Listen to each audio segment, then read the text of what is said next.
Right. What's up, Charles? Nothing much, bro. Nothing much. We are not on Facebook again. Uh oh. I wonder if Facebook blocked me. I wonder if Facebook blocked me. There might be, we might have gotten blocked on Facebook What because for I video? am, yeah, yeah, because it's not showing up. It's showing that I'm connected. I'm connected to Facebook, Twitter.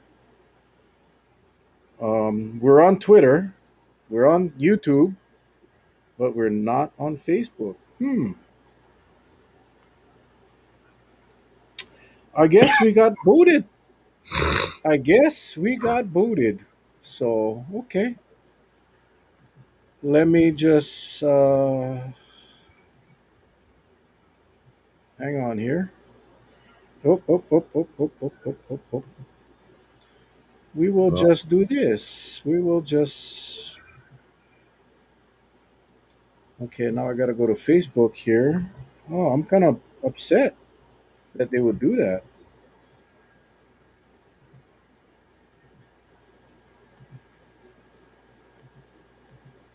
Hmm.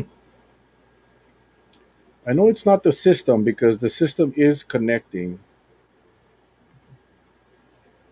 So we're going to have to go the old fashioned way and have everybody join us on YouTube. Let me just type this up real quick. Sorry, everyone. Facebook is not showing our video again. Please click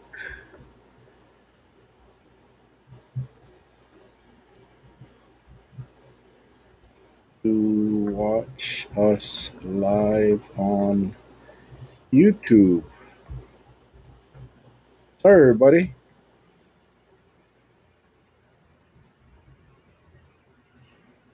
yeah. I'm going to tag you, Charlie Iona, and I will tag Dr. Lee Evslin. I am bummed. I guess I guess this is what they call the axe. We got the axe. So, but we are definitely live on YouTube. I'm watching us on the YouTube channel. I'm gonna get out of here and get back right here. All right. Well, Charles, man, what a bummer. What a bummer. I'm not sure why. I have received no notifications from Facebook, but I have a feeling I know why. Well,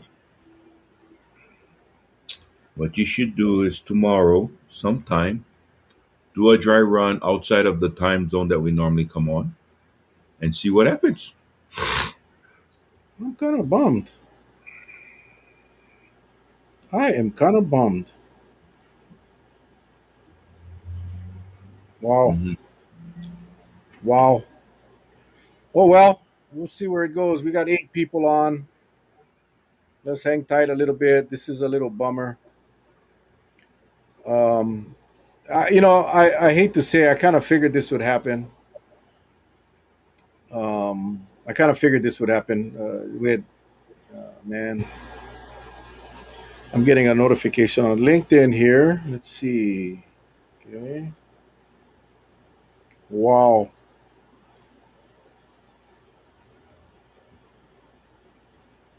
Oh man. Sorry, everybody. I guess when you get too controversial, when you speak the truth, maybe when you speak the truth, this is what happens. I'm kind of bummed, but I totally understand. We have ruffled some feathers. We have ruffled, so I'm just gonna post it again and see if they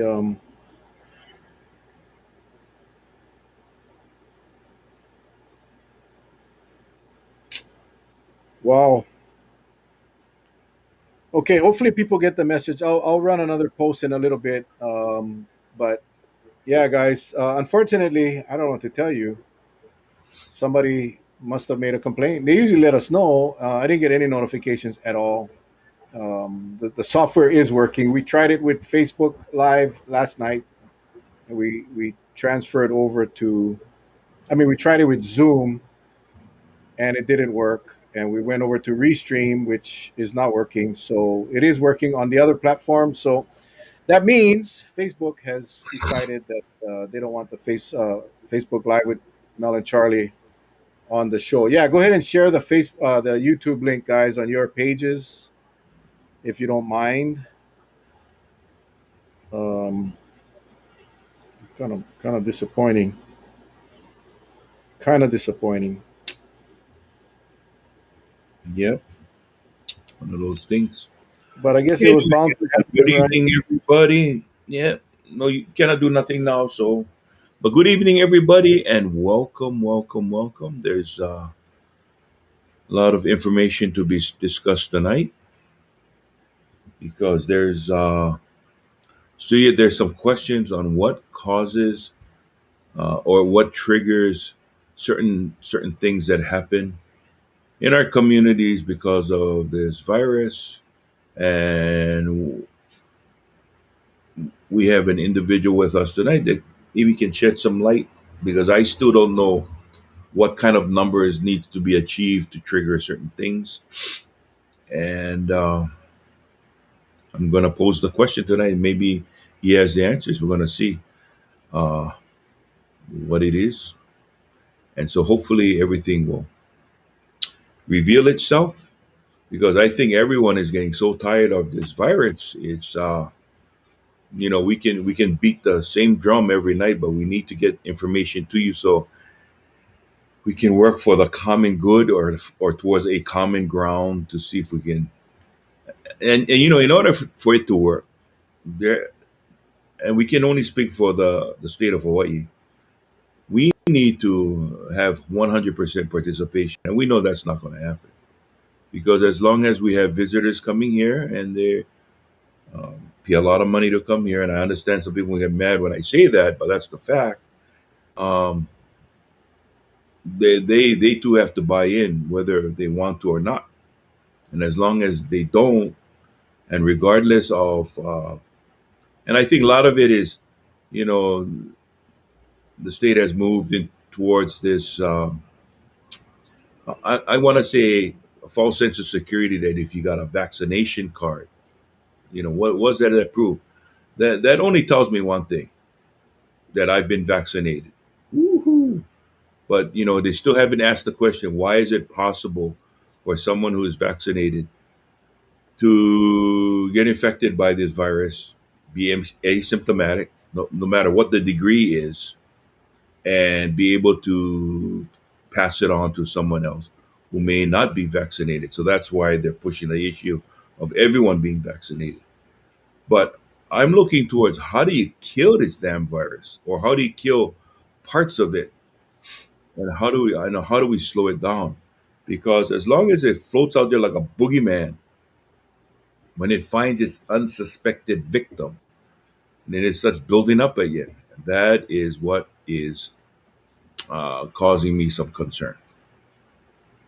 Okay. Well, I'm just trying to do as much as I can to get people notified. Please share this, guys. Go to my Facebook page and share the link. I have the YouTube link. If you or you can do it yourself. Just go ahead and put the YouTube link in your Facebook page and share that. I'm, this is kind of disappointing, but anyway, we have Dr. Evslin on tonight. He and a bunch of other doctors wrote a letter to the editor today. They have been very active in sending their mana'o to our leaders statewide, and I'm not sure why the experts, the medical experts, their advice or their solutions or suggestions aren't being listened to. It's I guess it's quite clear that it's the economy over health, but they got together and wrote a letter, and really the gist of the letter, I'll let him explain it, but it was more for the people of Kauai, saying, "Hey, for decades, you have trusted us in caring for your children." In Dr. Evlin's case, he's a pediatrician. He was my son's doctor. We trust him with our son's life. And basically, the gist of the letter is that, hey, you've trusted us all these years, decades, and with the care of your loved ones. And why is there such a resistance to the suggestions and the advice of these same doctors? 20, 30, in some cases 40 years later. So we're excited to have him on tonight, and I really cannot wait. It's unfortunate that Facebook is playing their games, because obviously the bulk of our viewers come from Facebook, and it's going to take some time to transition those people over to YouTube. Clicking on the link, you can watch. Subscribe to the channel, please. Please subscribe to the channel so you get notified every time we go live. There's also a bell icon. When you get to the channel, you'll see a subscribe button. Click that, and right next to it is a bell icon. Just go ahead and click that so you get notified whenever we post a new video. But again, it is kind of disheartening that Facebook would remove us, and it could be a glitch. I cannot speak for Facebook, but it's 2 nights in a row that we are blocked from posting this on Facebook. So we'll do what we normally do. We'll go through the show, and immediately following the show tonight, we will go ahead and post up the completed video. And all I ask is that you guys share, share, and share. Again, I'm hoping it's a glitch and it'll be restored shortly. So with that, we have Dr. Evslin in the house, and there he is. Hi What's guys, happening, Doc? how are you guys doing? We are Good. doing fine, considering. I think you just heard the tail end of that. Facebook is not allowing us last night and tonight, not allowing us to go live on Facebook. So we are on YouTube, we are on Twitter live, and you can see the comments on the sidebar there of all our viewers that are sending comments from YouTube. Now, I don't think you can post comments if you don't have an account with YouTube. So if you don't, just go ahead and it's a free account. Just get an account, and you'll be able to post comments as well. So anyway, the logistics are out of the way. Thank you for joining us again, Doc. Again, we saw your letter. We spoke a little bit about it. We saw your letter this morning in the Garden Island newspaper, and we'll let you talk about it. But I kind of preface it by saying the gist of the letter was, for Kauai residents that and in fact throughout the state that have trusted our doctors for decades with the care of their loved ones and children and themselves. And why is it so difficult now to get people to trust the doctors when it relates to COVID? So I will turn it over to you, Doc. All right, well, thank you. Nice to be here again. Thanks for inviting me. So the letter, to start with, was written by about 5 of us, 5 physicians, and then we put it out, not very hard. We just kind of posted a little bit, does anybody else want to sign this? And kind of to our surprise, we got 43 names, probably within 24 or 36 hours. They just kept coming in, and they were, after the deadline to submit it, they kept coming in. So there was, a lot of interest in feeling like the physicians wanted to say something that addressed these issues that were out there. What we were trying to address with the letter is we've heard, from staff and parents in the school systems that there are issues with parents and parent groups and so on not being against masking, which is obviously across the country and to some degree here on Kauai, against vaccinations, and against testing in the schools. We wanted to address that. That was number one. And then 2, we had seen on the county website that the firefighters' numbers for immunization looked so low. We learned after that was not 100% accurate, although it showed it like 50 or 55% a couple of weeks ago. It turns out that the firefighters themselves are more like 70%, and the lifeguards are in the 20s. So it's more of a lifeguard thing than a firefighter thing, but they're all in the same organization. And we wanted to address it. We wanted to just say, people of Kauai, you've come to all of us for so many years for care, and you often listen to what we had to say. And we feel so strongly about this, particularly the danger we're in with our hospital systems and so on. So here's our message. And it was, pretty clear, I think, that we were talking about why we feel first responders should be immunized, and why why the data and the science behind school children wearing masks, being immunized when eligible, and testing in the schools. They have this new great systems for testing. It's very gentle, and it's just the front of the nose, and the Department of Health is actually going to be instituting surveillance testing in schools that are interested with it across the state. And I gather most of the schools on Kauai have shown interest too, which is great. Surveillance testing it's not going to tell you who's safe that day in school, because these results come back the next day. But what they do tell you is what's in your school system, and gives you an idea how you're doing, essentially, which it's interesting. California mandated for all of their school children in the state, is my understanding, which is obviously millions, for testing once a week. And as I understand it anyway, that's being done across, this is in the public school system in California. And this new Department of Health division, or I don't know if it's new, but it's newly kind of activated, is trying to do something similar here. It's, of course, voluntary, meaning no student will be tested if the parents don't want them to be tested. That's my understanding. But it is a very simple system, and it would do a lot to helping us understand what's going on in the school systems. And the underlying thing is to try to keep the schools open, try to keep our hospitals not from being overloaded, which is what was driving it. What was interesting is the majority of those signatures were hospitalists and ER doctors. So they were the ones, they're the front line in our hospital systems who are seeing these the COVID patients and wanting to do something about it, and preemptively, because Wilcox and KVMH have not been overwhelmed yet. We haven't been overwhelmed in terms of COVID, but we have been overwhelmed in terms of the difficulty in transferring to Oahu. And my understanding on that, it's day to day. Some days it's almost impossible, particularly a couple of weeks ago. And other days it's not as big an issue. But it does put we have this wonderful transfer system here. You come in with a heart attack, or you had major trauma on the road, or a stroke that's getting worse, or so many diagnoses that we have this almost instant transfer system.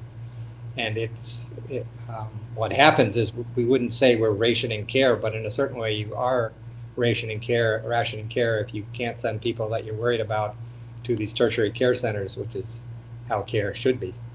So that was the purpose of the letter. I was so pleased that so many doctors wanted to sign on to it. In the paper, just an aside, I was a little disturbed. It had a cartoon was on the side of it that I thought was a little lighthearted for the subject. So I felt badly that cartoon was in the middle of what we felt was a very serious and heartfelt letter to the people of Kauai. I agree. I was kind of surprised that they would have put that in there, but what you can do. I think the message got out. I think a lot of people saw the letter.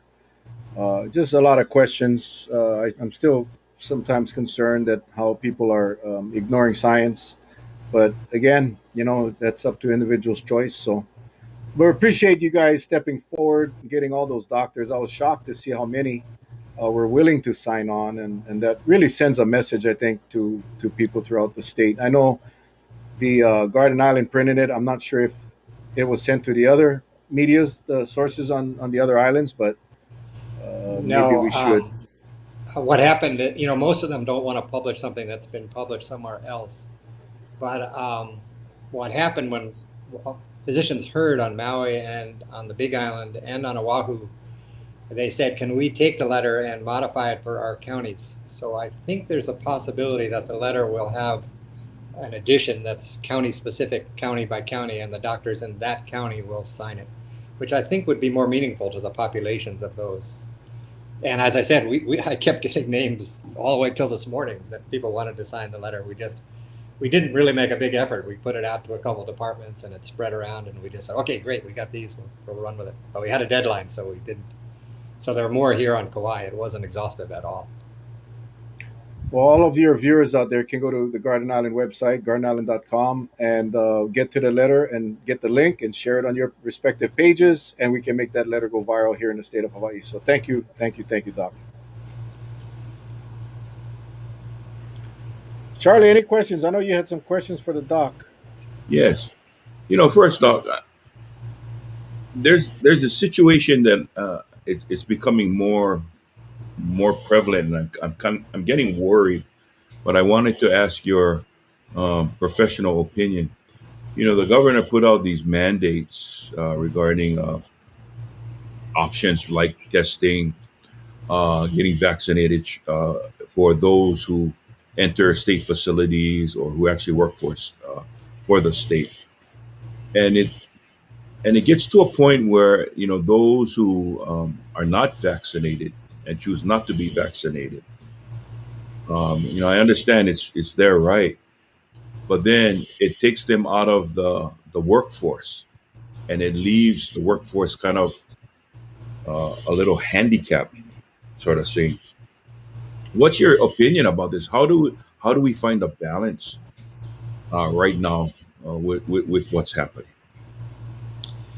You know, it's an excellent question that I don't feel I can answer 100%. Um, I feel, for example, in the healthcare industry, if I was Mhm. still an administrator, I am in favor of saying if you work in a hospital system, we want you to be immunized because just like we would do hepatitis B or something that's at great risk for somebody else and for ourselves. An example, I went to the dentist recently and I didn't ask them, but I kind of wanted to ask them, right? They're leaning over you, your mouth is wide open, they're wearing surgical masks, which have some leaking around the edges. I wanted to say, are you guys vaccinated? As they're working away on me, because I would have felt much more comfortable if they were. I think that when people are in vulnerable situations and depending on the people that are caring for them to be as protected as possible, um, I feel not. I feel it's right to have mandates for those kind of people, and particularly the kind that we have where you can opt out of it with certain exemptions and even with the testing. I do worry though with even the testing isn't good enough. And so just to talk about that a little bit. So we all know now with the Delta variant, if you're vaccinated, you can give it to somebody else. But there's a very big difference in terms of your contagiousness as a vaccinated person and as a non-vaccinated person. And the way it works is when you get your immunization, it develops IgG antibodies and other that are deep in your system. It doesn't affect the IgA antibodies that are in your nose particularly. So this unbelievably contagious virus, which is considered the most contagious respiratory virus, can get into the nose of anybody, vaccinated or not vaccinated. For 3 to 5 days, a vaccinated person will be as contagious as a non-vaccinated person. But a non-vaccinated person will be contagious for 10 to 14 days, and a vaccinated person will be contagious for 3 to 5 days. Because as soon as it starts to go deeper into the body of a vaccinated person, the vaccine antibodies that were created knock it out, essentially. And that's why people that are vaccinated don't become severely ill nearly as much as others do. In addition, you are 5 times less likely to catch the infection if you're vaccinated. So 5 times less likely to catch it if you're vaccinated, and then your spreading time is a third approximately of somebody who's not vaccinated. So even though you can, as a vaccinated person, be a person that's spreading it, your chances of spreading it are dramatically less than if you're not vaccinated. And I feel in our healthcare systems, particularly where you're taking care of such vulnerable people and the first responder systems, that needing to be vaccinated is not incorrect to be in those systems, because you put your partners at risk and you put the people that you're treating at risk. I have to think more about the other mandates. I mean, we certainly have mandates. I think polio vaccine, there's mandates for school for sure that you can have religious exemptions for and medical exemptions, but mandates have been a part of vaccinations forever, back to smallpox. So the concept isn't unconstitutional. It's something that we've had before. I'm basically leaning towards the mandates, but my firmest opinion is in the medical care system, meaning the whole care system, first responders on through all of us taking care in the hospitals and so on. So that may, I don't know if that really answers your question, and it's a little wishy-washy, but I think the big issue is we need to do everything we can to put this pandemic behind us. It is so deadly and so invasive, and it's disrupting life to such a degree. And we want to keep our schools functioning. We want to keep our hospitals functioning. We want to go back to normal life as quickly as possible. And it's going to be those kind of more firm actions that are going to make the difference. You know, right now with our systems under Idaho, for example, just announced that they're going to full rationing of care, meaning that if you come in and you have two very sick people and they don't have enough respirators, they're going to take the person who's most likely to live, not both of them, which we would have done in the past for sure, because we don't like to give up on anybody. And that's pretty terrible. I mean, that's something we haven't really seen in America, in the US, ever since I've been in the medical care system anyway. And that could get much worse. If our country wasn't as vaccinated as it is right now, the death rate would be unbelievable, because basically what we're seeing it now is 90% in the unvaccinated, and somewhere between 60% and up are vaccinated. So that percentage is being, highly protected. If that percentage wasn't protected, which tends to be our older people too, the devastation to our medical care system would be beyond belief. And that's the story with most pandemics. They're worse the second year than the first year.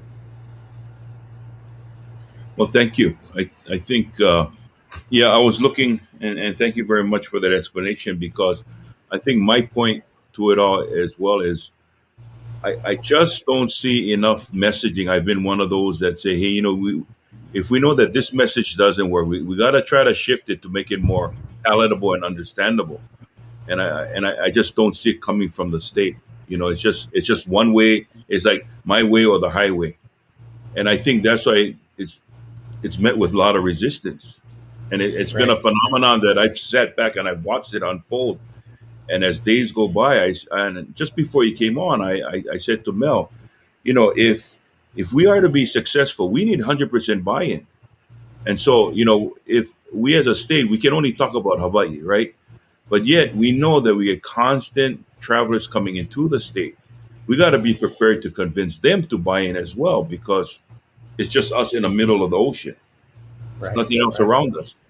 And No, I, absolutely. I just find it right now a really difficult proposition. And I'm looking at anything and everything that could make a change. And I think one of them is messaging. Do you not agree or disagree? Because the No, I messaging, agree. yeah. Okay. Absolutely. And that's why we wrote it. We felt like we, the doctors, have been kind of quiet. And actually, I've heard that there was a very similar letter, was more personal, but a very similar letter that went around Oahu, and I think 31 physicians signed it quickly. And it Mhm. was basically from a physician kind of talking about the agony that they were going through in terms of the kind of care they were delivering and the kind of way that they thought this was headed, and that it was, against everything that they were trained to do, to think that they would have to be rationing care and not be able to get care, and how close we are to real disaster. Mhm. And we're not done either. I mean, our numbers are a little bit better, but I'm looking around the country and there are so many places that are steadily getting worse. And as you say, we're so vulnerable to what comes in. And unfortunately, we've talked about this forever, but the pretest needs to be for everybody, not just non-vaccinated people, because just as we talked about, you can be contagious if you're vaccinated, and to let that group, and not only that, but the vaccinated ones tend to have no symptoms.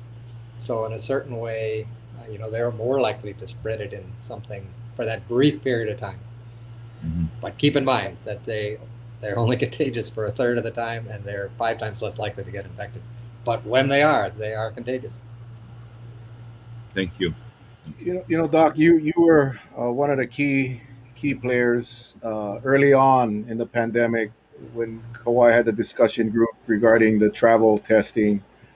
You were very critical, as among other doctors, about the need, about the numbers. The studies were done to show that, in fact, back then, the focus we did have the pre-travel. We were saying that wasn't enough because we were still allowing infected people coming through, travelers, not just visitors, but travelers. And since then, they've basically discontinued the travel pre-travel testing for vaccinated individuals. We still have a bunch of people coming over without a vaccine or without a test that have agreed to quarantine. We know that story. and our numbers have gone through the roof. And the last few days, we saw some hope that the numbers were coming down. Well, we know Mondays and Tuesdays are traditionally low. Wednesday came around and it was, I think it was in the 400 level, and then today's climbing back up. The deaths are still coming. The Right. deaths are not dropping, but the little dip in cases could be attributed to less testing, but it's also coincidentally or not tied to the travel industry, the cancellations from travelers that decided that they're going to postpone their trips. It's clear. It's not even that's not in dispute. But the state constantly says. I heard this morning, in fact, that we may be turning the corner. I don't think that's true because, as you just stated, the numbers across the country are still rising in many of these areas that travelers come from. So, are you still under the idea or your suggestion still that we should continue the testing? And what about post arrival testing and a short quarantine?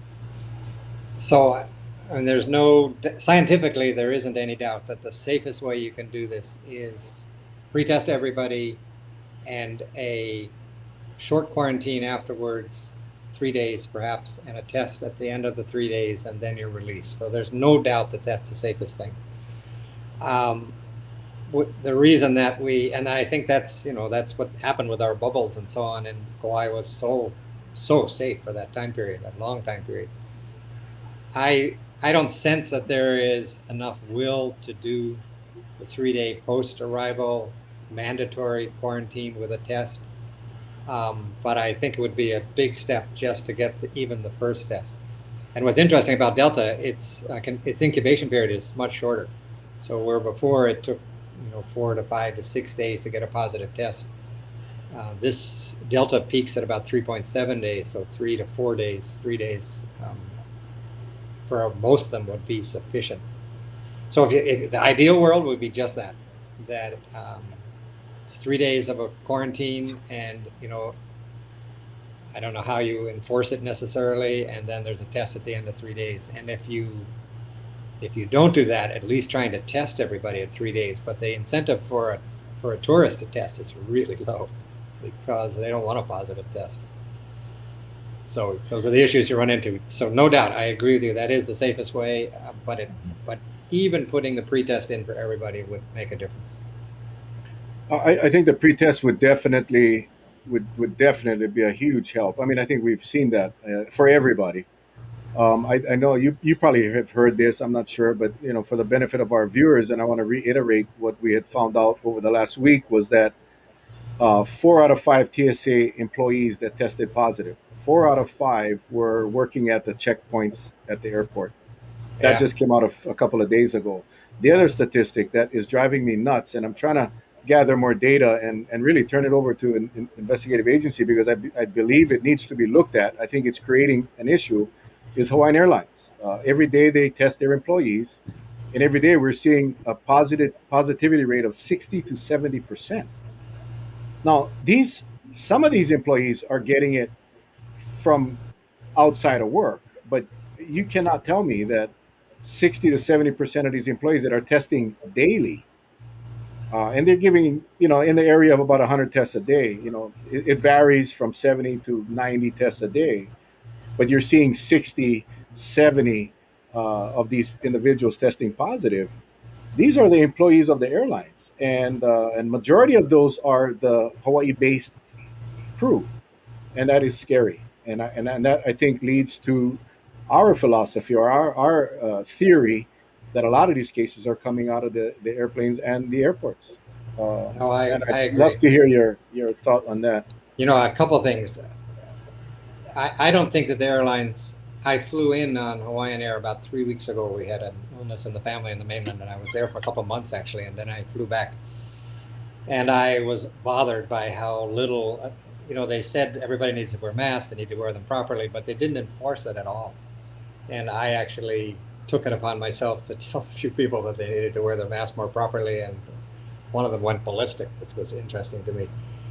But I feel that these the airline crews are putting themselves and the passengers at risk by not insisting on more adherence to wearing these masks properly, meaning up over your nose and under your chin and so on. I also think in the inter-island flights, they're crazy to serve drinks. So for half the inter-island flight, you have your mask off. All these people that are having their drinks, and that's crazy. You don't need a drink for a 20-minute flight, water or juice or whatever. So I believe that the airline should be a lot more aggressive about making sure that people are properly wearing their masks, even to the point of saying, for you that eat, because some people on these longer flights, they seem to spend half the flight eating slowly so they can keep their mask off. They could put an end to that too. They can say, we expect you to eat your meal quickly and put your mask back on again properly. So I do think that they could make a big difference, and it would help their own health as much as, stop the spread here as people come and give it to each other on the planes. So that's my little rant on airlines. Doc, let me ask you another thing. And you know, in the beginning, when there were no vaccines, right? We had the breakout of this virus, and it seems as if before even pre-testing was even put into place, it was almost hard for numbers to get over 100, right? And now it seems like it just happens freely.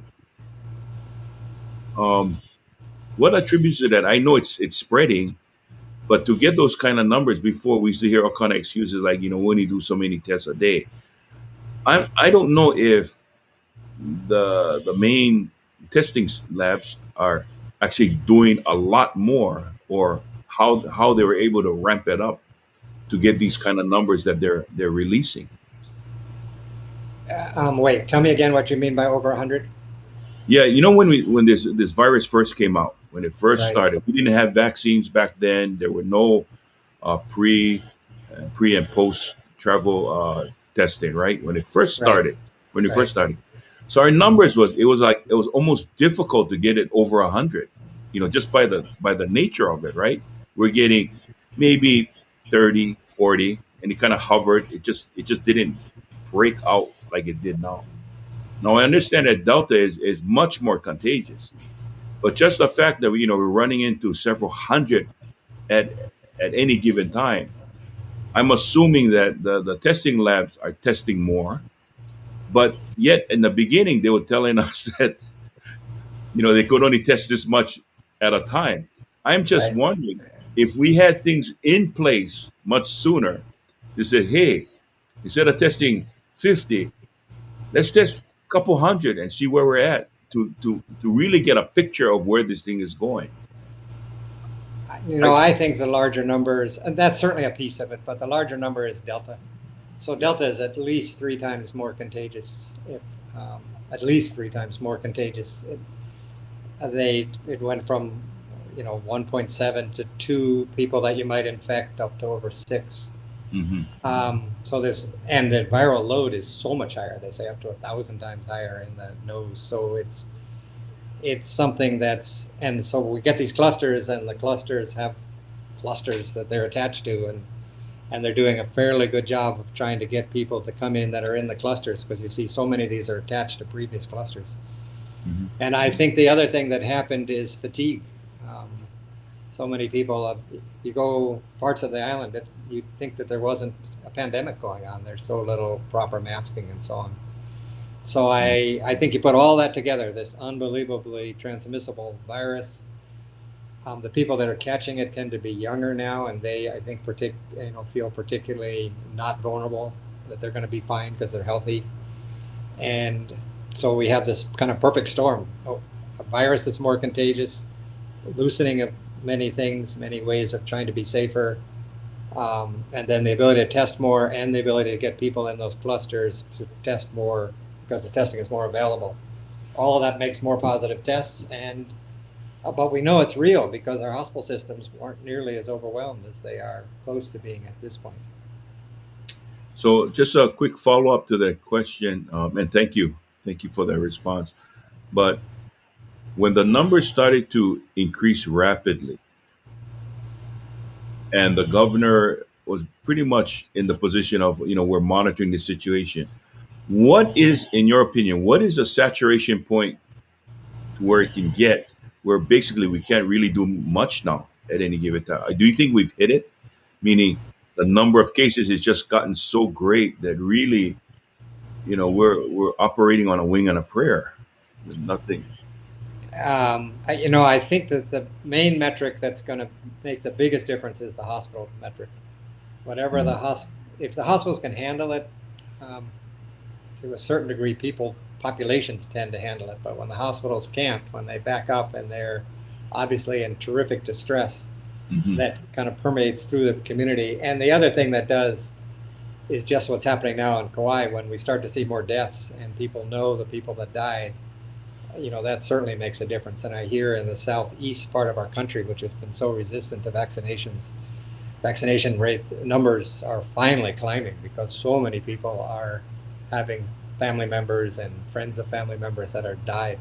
So the two mm, things that I think make a big difference is, do you know somebody who died and know them well, and which more and more people do, or who became terribly ill and tells their story about how ill they are, and can the hospital systems cope?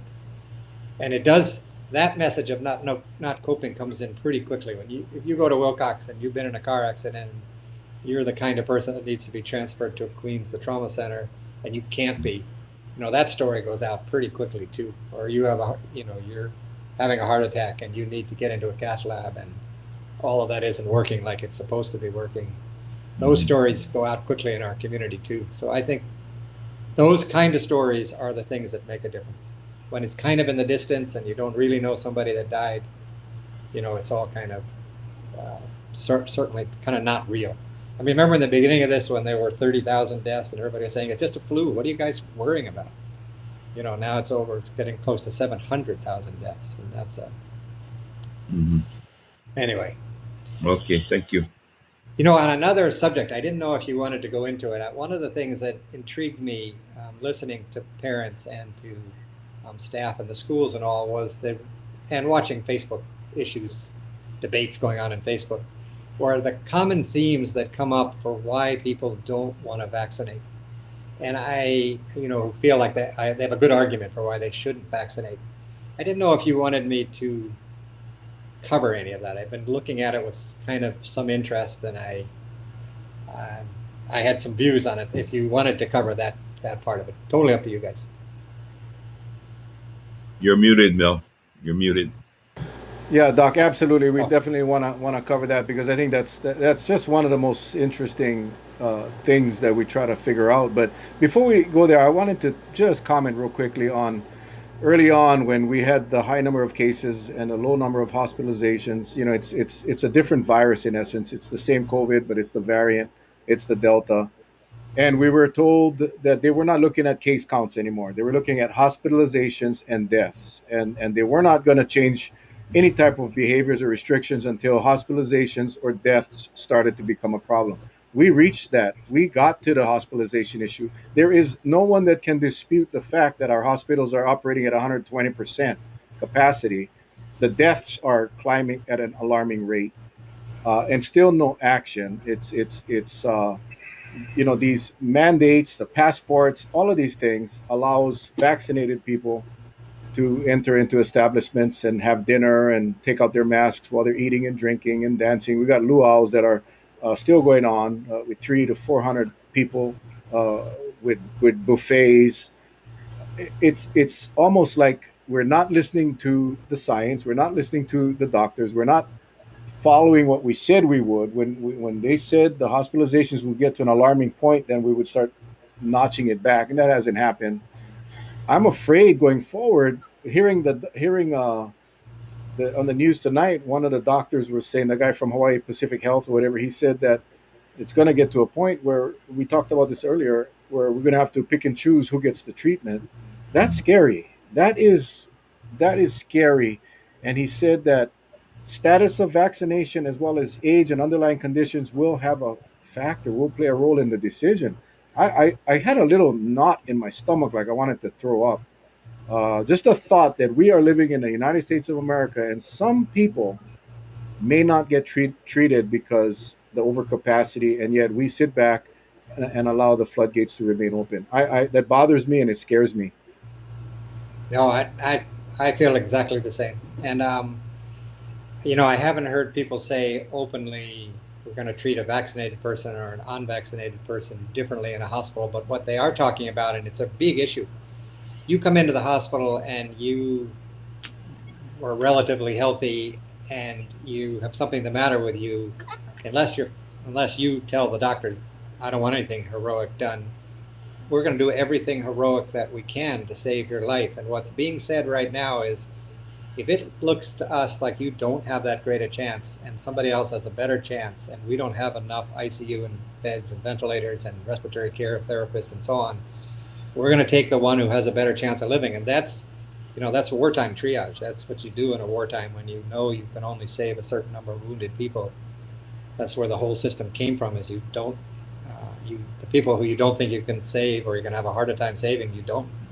And to have that be part of an American system is really astounding. And you hear stories about people who were dying of COVID and everybody was sure they were going to die. They've been on the ventilator for so long and they don't. I mean, those are the miracles that all doctors and all medical care people love to have those stories. And what they're going to be saying with this rationing is, we're not going to have those stories. If we think you're not going to live and we need your bed, we're not going to try anymore. And I don't know if people can fully grasp the horror of that, but that our healthcare system could end up doing that kind of thing. It's pretty scary. And I think in general, people don't really realize what pandemics have done through history. I mean, the number of Hawaiians that died here, the number of indigenous Americans, the millions and millions. The reason that the Spanish were able to conquer South America is most of the people had died. The warriors that lived in South America had died of smallpox, flu, all the diseases that were brought over from Europe. So the history of Black Plague, I think, took out half of Europe's population. Those were all before vaccinations, and we have now vaccinations and improving treatments. We have ways to treat this, and we have a segment of the population that's saying, we're not going to use it. We're too mistrustful of everything you have to offer us. We're going to basically have you treat us, like people did in the Black Plague. Except the difference is, when they become sick, nobody's saying, don't give me oxygen, don't give me steroids, don't give me all of these powerful drugs. I was just thinking, so 2 vaccinations, each vaccination is about 1/10 of a teaspoon, 0.5 cc's. So you get 2 vaccinations, you get 2/10 of a teaspoon separated by 3 weeks or a month. That's as opposed to gallons and gallons of IV fluid, high flow oxygen, and all of the unbelievably potent medications with terrific side effects that we use to try to save somebody. So people's choice to not take 2/10 of a cc of something as opposed to these literally gallons of potentially very toxic chemicals that are being used to save their lives is kind of staggering to me, as weighing the two together. Charlie lost his brother in New York back No in idea. March, I guess it was, and last year, early on, he was one of the first casualties of this virus. And we have had doctors on this show from around the country that told us right on this show that they had gone through that phase where they had to pick who would live and who would die, when the refrigerated containers were lined up outside their hospitals as morgues, like what we're seeing on Oahu. Yeah, so it's scary, and I share your concern. We also heard from doctors, like you just said, that these treatments that you get when you get COVID, not the best things for your body either. So prevention, let's go, guys, let's go. So No, anyway, true. I doc, mean, even oxygen, one of the reasons we run out of oxygen with COVID is they use high flow oxygen to treat these people because it's so hard to bring their oxygen levels up. And oxygen's toxic. Oxygen is toxic to your lungs. It's definitely a toxic chemical. We use it because it's life-saving, and you'd rather, you need somebody to not be deprived of oxygen, so we make this choice. But even normal, old, regular oxygen is actually a toxic chemical in high quantities. but you have this choice. You don't have enough oxygen in your bloodstream. And part of it is that this isn't a typical respiratory virus. It doesn't just attack the lungs. It attacks the circulatory system. It attacks the way that blood and oxygen go through your lungs. So it gets you in so many different ways that our normal old-fashioned treatments for viral pneumonias don't work nearly as well as they do for a typical viral pneumonia. And even a typical viral pneumonia is a scary disease because you can't give them an antibiotic. You basically support them the best you can during this. Our treatments are getting better. There's no doubt about it. The monoclonal antibodies are making a big difference. And even monoclonal antibodies, so a monoclonal antibody is this Regeneron, this treatment that you can get now if you've been diagnosed and theoretically if you're high risk and you take it within the first 10 days or particularly before you get real sick. That's giving somebody antibodies that have been created synthetically, as opposed to giving somebody the antigen and having your own body make your antibodies. So in a certain way, I'd much rather make my own antibodies than have somebody, not somebody's, but these created antibodies that are given in Regeneron. But it works. I mean, it really can be miraculous. And if I needed it, I'd want to get it. I'm not saying I wouldn't, but I'd rather make my own. I'd rather have something that prompts me to make my own antibodies personally. Doc, I'm just wondering, and everything you said tonight, I fully, I mean, I'm elated because I've gotten to the point that when you get this saturation of information and it's like it's on overload right now, and yet you're still seeing the numbers having a difficult time. I mean, you see it turning, but and I guess patience is a virtue, right? You want it to turn much faster. Is there something else out there that we should expect to see? The government doing anything different or medical science doing differently? Oh, Because I think so. I think we're going to see improved pure antiviral medication that Mhm. help us prevent it from getting into the cell. We have antivirals that work to a certain degree with the flu, Tamiflu, and so on. Those are going to get better and better. I'm fairly certain of it. Um, I think we're going to get better treatments so long COVID, they seem to be isolating an antibody that kind of goes rogue in your body, and they think they can find ways to block that antibody. And it's interesting, the messenger RNA science that got developed Moderna had been working on messenger RNA for over 10 years before this vaccine came out. And that science is going to be groundbreaking, I think, in terms of the future of medicine. I think we're going to see unbelievable cancer therapies where they can get your cancer cells, identify what they are exactly in their genomic makeup, and then develop a cocktail for you that'll teach you to create the antigen that you then will create antibodies against your own tumor. And I know they're working on that already. So I'm expecting that what we're learning with this COVID is going to actually tremendously increase the ability of medication and medicine to treat a variety of diseases. And I'm sure this is going to get better and better. I am positive they will find better antivirals to block this. All right, Doc. Well, you mentioned earlier about having a discussion about all these different discussions going on Facebook and at workplaces about the reasons why people aren't getting the vaccine and all these, in many cases, valid concerns that people have. And so, why don't you share a little bit about that? So, when I look at the main threads, one I see is that this is just corporations making a lot of money, that they don't want to use drugs like ivermectin and so on because that could cure it. They would rather make all the money off the immunizations. And this is the corporate world kind of going crazy on profitability. And how can we trust the corporate world because it's been so crooked in so many ways. The other I see is this information about our VARS system, how many deaths are in the VARS system. And the third thing that I hear about is the compensation system, this liability issue for corporations. And there's 17 minutes left. I can cover those a little bit if you like. I'm kind of intrigued with all three of those subjects if you want. Please, please. So starting with the corporate piece of it, I'm going to give a teeny bit of a plug, but I finished a book about 2 months ago called Breakfast at Monsanto's.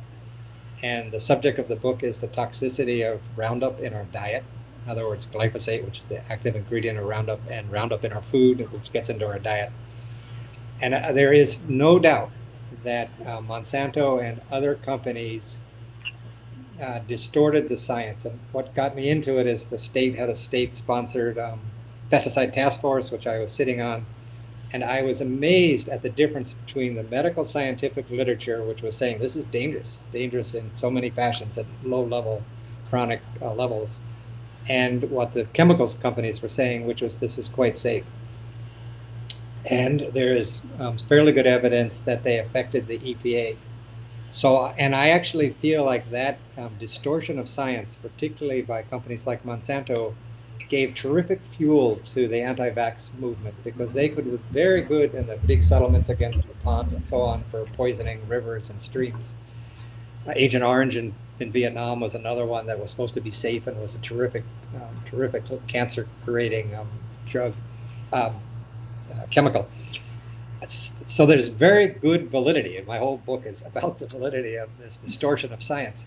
But the difference is, what I was looking at to make my points is the medical science and the medical studies is very clear that chronic low-level exposure to pesticides is dangerous. And the American Academy of Pediatrics has come out very strongly from 2012 on saying, be worried about chronic low-level exposure. So the science is clear. What got distorted was the message that came from these corporate entities, and unfortunately some influence on the EPA, I also think. So what I'm trying to say here is the science is what's pointing towards the vaccines being so effective.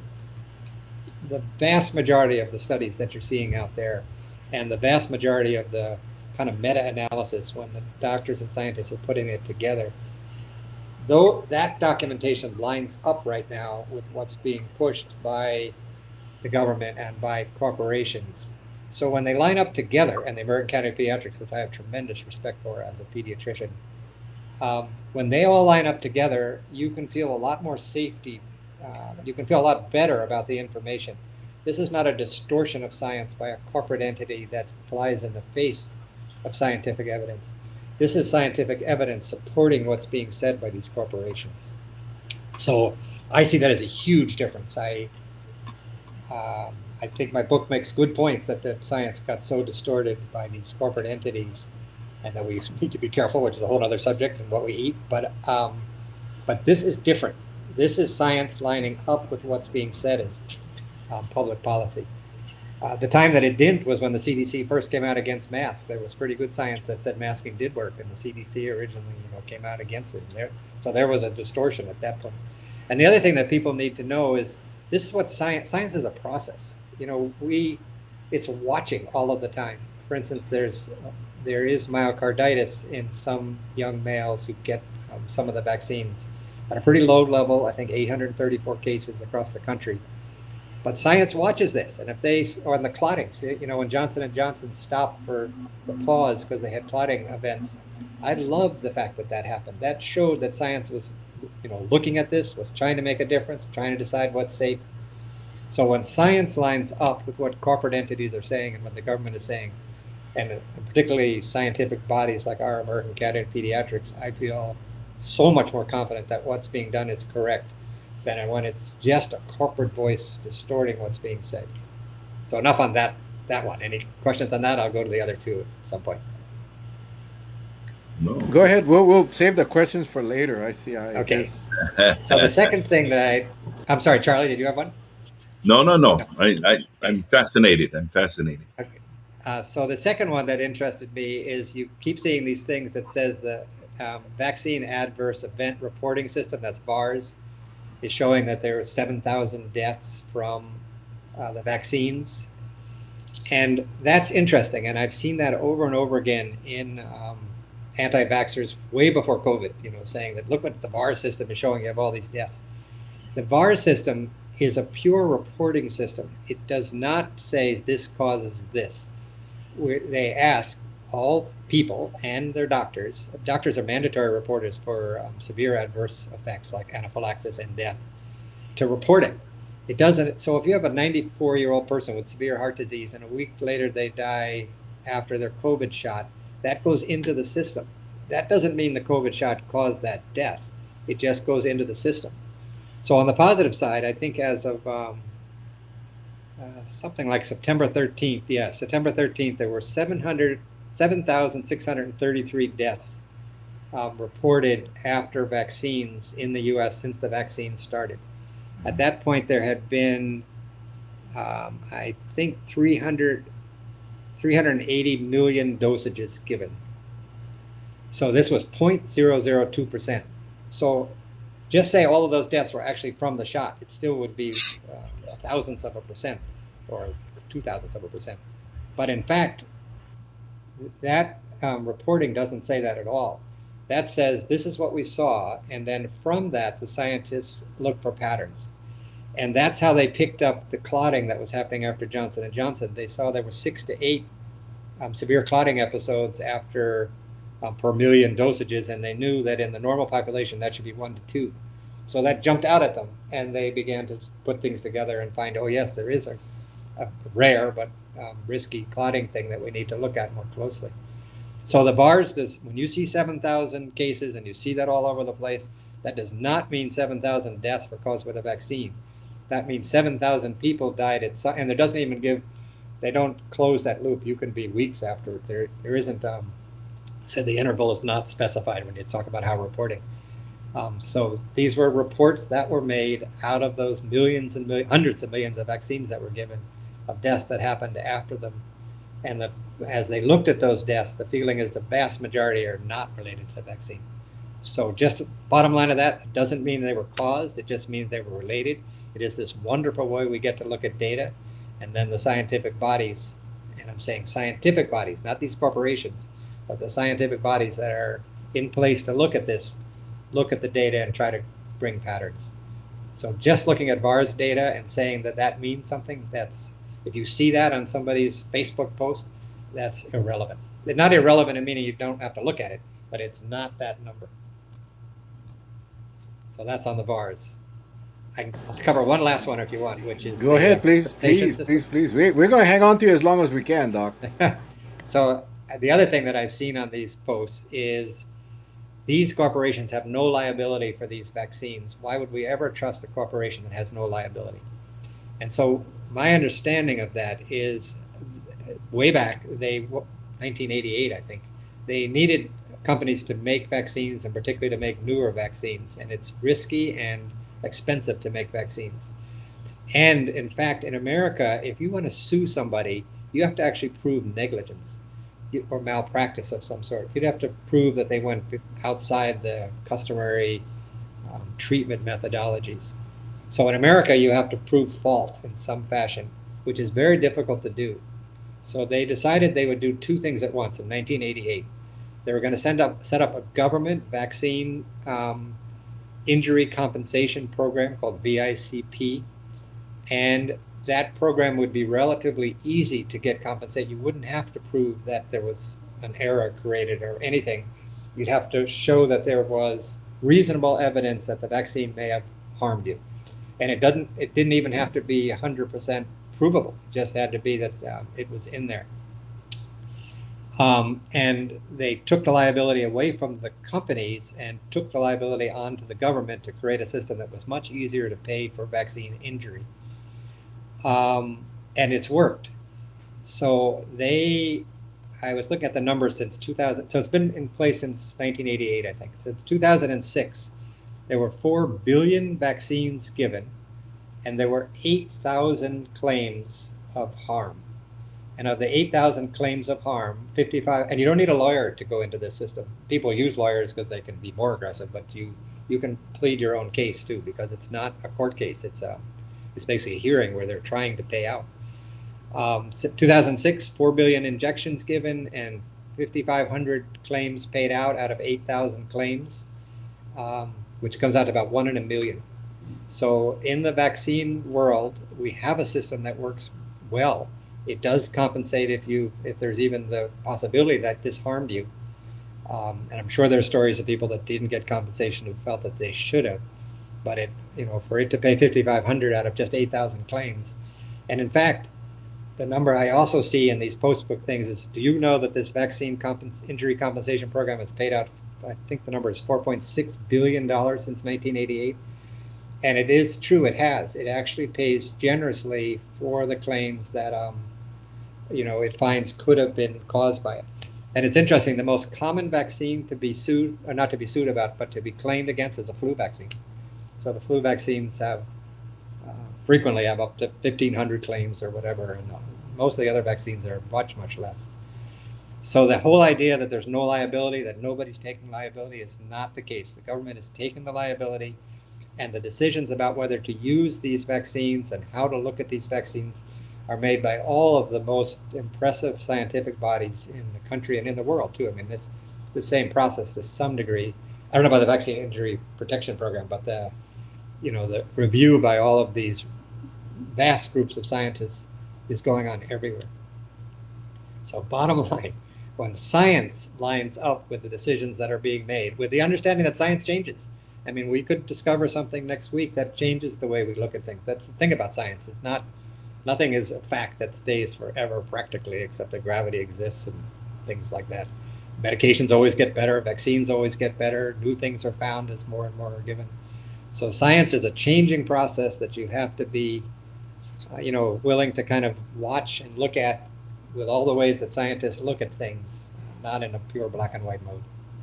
So I just wanted to address those three ways that I think that information is being skewed out there on Facebook and among families and so on.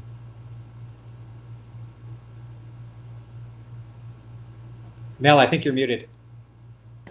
Sorry about that. Yeah, all of the things you talked about lead to the distrust of government, and I think that is a huge obstacle for many people. And I appreciate you bringing some clarity. I know there's some questions popping up, Doc.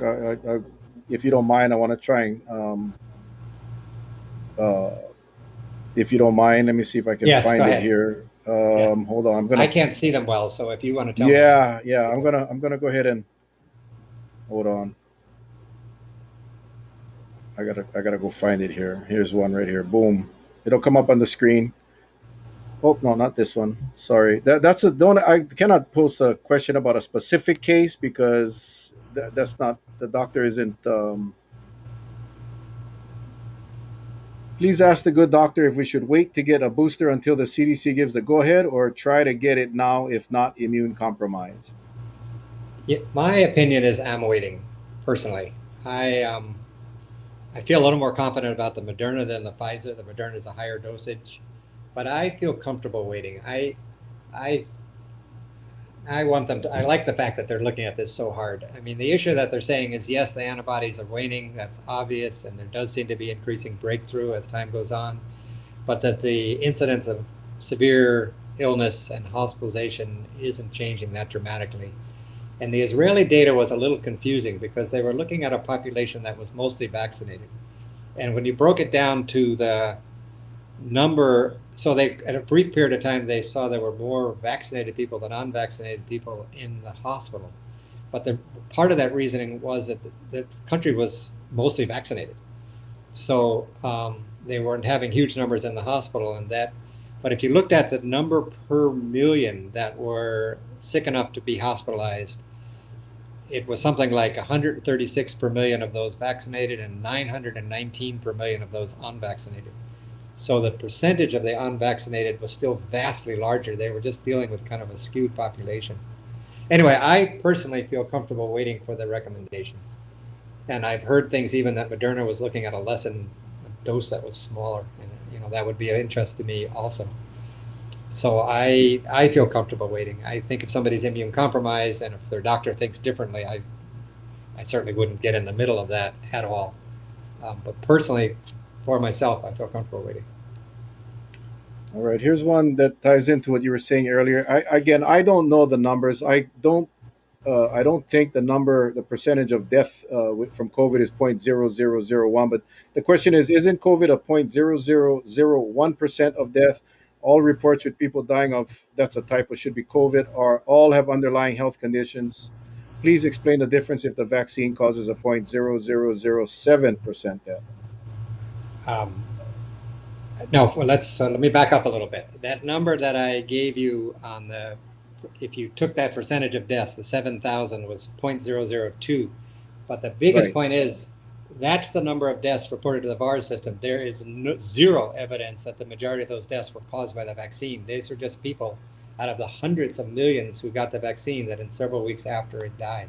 Many of them, probably the majority of them, because we vaccinated all ages of people who were ill with other issues. So that's not the death rate. That is just what VARS is saying, which is being distorted by the anti-vaccine literature.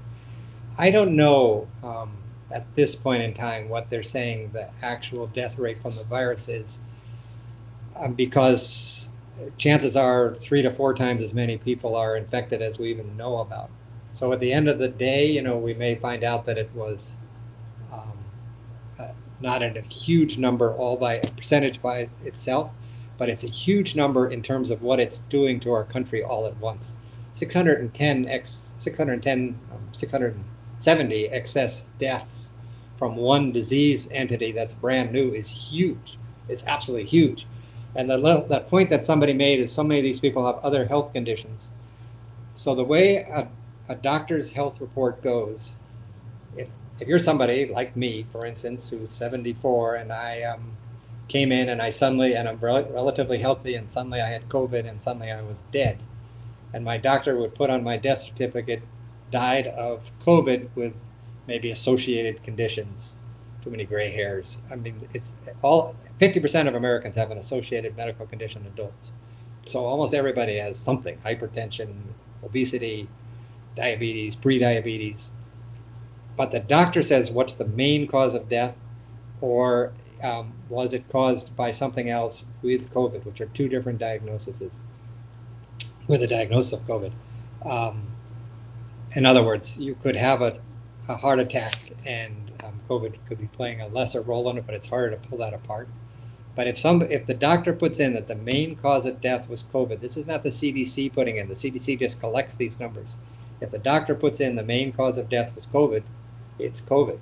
And that excess deaths, 600 and something thousand that we've seen in America, that's doctors writing on these death certificates that this person basically died of COVID, even though they had associated medical conditions.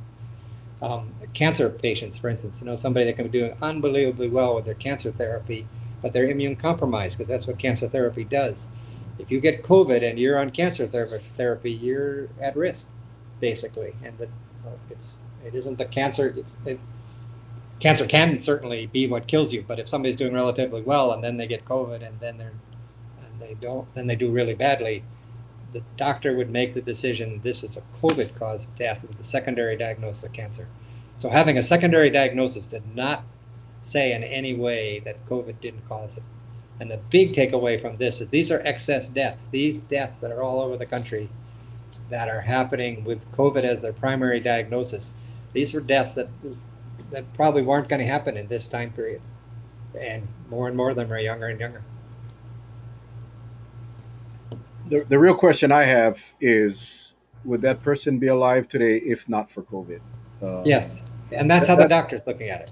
exactly. I mean, and we've seen that time and time again, where I know personally know people that had underlying conditions that were doing really well, but because the immune system was compromised because of treatment of another condition or the condition itself, then COVID was the cause of death, and that's hard to get across to people who have bought into this concept that doctors are using COVID because they get paid more money if it's a COVID death versus a underlying condition death. And those are the types of misinformation that spreads like wildfire on the internet and creates apprehension in people getting the vaccine. Really does. Yeah. It doesn't do No, anybody a absolutely. service. And just on that piece, the doctor doesn't get paid by diagnosis. Essentially, we get paid by what we do. Hospitals do get paid by diagnosis, but hospitals do not make the diagnosis that the doctors do. So you'd have to get the doctors to lie for the hospital, and that isn't going to happen. The fines for falsely certifying what the cause of death is or what the diagnosis was are staggering. Hospitals do not want to go down that road at all.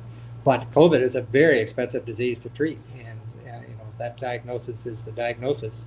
They get paid on, a hospital will get paid on that diagnosis, but there's nothing, falsifying it would be unbelievably poor practice, and it basically isn't done. The penalties are too huge.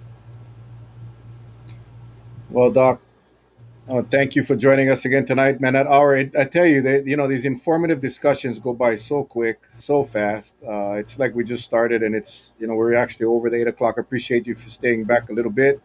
Any closing comments, Doc, for our viewers? And again, people, for those of you that are on YouTube, couldn't get on Facebook, please share this YouTube video with everybody. If you haven't already subscribed to the channel, subscribe to the channel on YouTube and click the little bell icon so you get notified every time we go live, so you don't miss these discussions. All right, Doc, what's your closing thoughts, sir?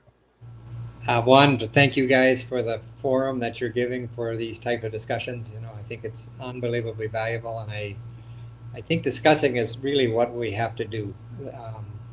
There are issues out there, so many important issues, and we have to kind of deal with them, discuss with them, see what each side is thinking about them. But I am frightened. It's a frightening pandemic, and we can see what it does when it does really, really badly, and we should not minimize it. We are a very unhealthy country. That half of Americans have a comorbidity of some sort. 50% of adult Americans. That's staggering, and we ought to be looking at that too. Why are we so unhealthy as a country? But we are, and we need to deal with it. And COVID made it worse, because with those diagnoses like hypertension, diabetes, obesity, they made the death rate much higher with COVID. So I hope we get forced to look at why are we so unhealthy to begin with. So I want to thank you guys for the forum for this. Thanks for the interesting questions that are there, but I can't read them fast enough. And I applaud you for making discussions like this happen. Thanks, Doc. Thank you our viewers for posting up the questions. I know there's so many, we can only do so much. We'll work on getting a Q&A session just with Q&A from a panel of people. We'll get that working on that. Charlie. Well, thank you very much, Doc. I appreciate it so very much. I was going to ask you but I'll just throw it out there, and maybe we can, hopefully, someone can answer. But one thing I've always been curious about, does the body tap out when it reaches a maximum level of developing antibodies? Because that's what we're talking about, trying to juice up the antibodies with the boosters, right? And Right. I think, I'm just looking at it from a layman's term, that if you could reach the maximum sustained level that can just give you the protection all the way around, you go for it. But yet there's a trade-off to that. It may be dangerous, and I don't know the answer to that. Do you know the answer, Doc? No, I don't. I mean, I've seen this evidence that boosters with Pfizer and Israel was boosting, antibody levels 96% and so on. Mm. So again, scientific answers are never simple. Part of the problem is that we can only measure certain things. There are actually many parts of our immune system, T cell parts of it, and so on, that all play a role, and we're only measuring a portion of it, certain types of antibodies that they can measure. So we don't know the full robustness of somebody's immune response. We only know the pieces that we can measure. Mm-hmm. And that's a little bit of what's making this debate go on in the country. They're saying, these levels that we can measure look like they've dropped, but we're not really seeing this big spike in hospitalization and death from these people that are immunized, even though we see that you can augment these certain antibodies that we can measure. And again, I like the fact every time I see medicine debating something like this, in my mind, it shows it's working. These are scientists not afraid to take both sides of an issue, work their way through it, and try to come up with the best answer. But that question in particular is something for somebody between them and their doctor. Some person on YouTube or Facebook like me right now, I'm not the person to listen to. The decision about a booster is a very personal decision, and definitely needs to be made between you and your physician. And I think as time goes on, there's little doubt in my mind there will be boosters. The question is the timing of it, and I'm myself willing to watch and wait until I have a more official opinion. But I do think it's a very personal choice, and it has to do with your own underlying health too. Right. Okay. Thank you, Doc.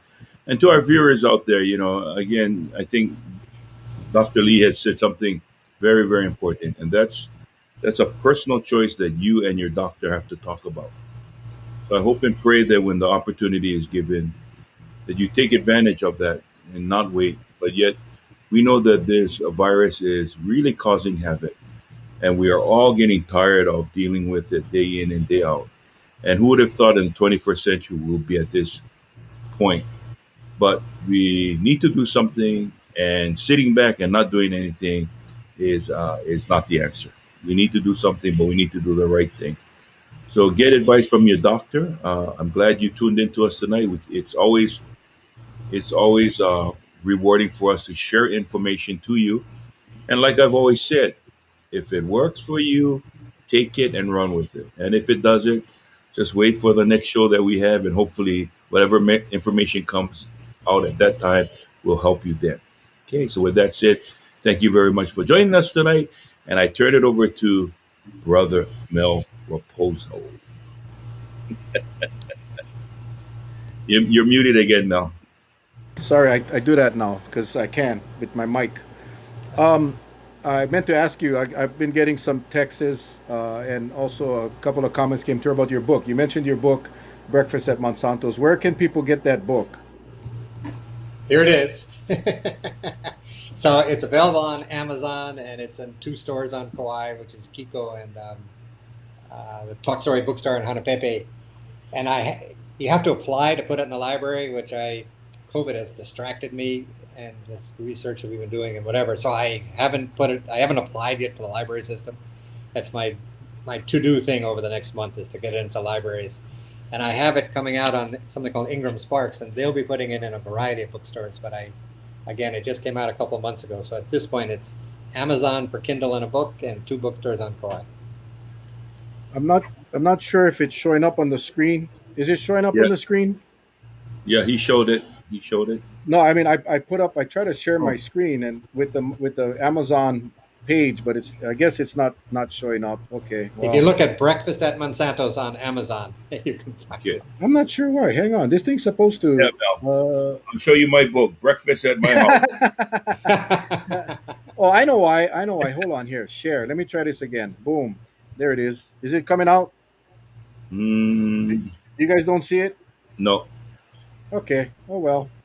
Yeah, So and the much for only that. I'm embarrassed that I brought it up, but the only reason I brought it up is I wanted to kind of have people understand. I understand where this come from, this distrust of corporate issues. They have made it more difficult to trust science, but the big difference was the scientists don't agree with what these companies are saying, and that's the big difference. And here, where the scientists are lining up, that's a very different situation, and it's important to look at it in these 2 different ways.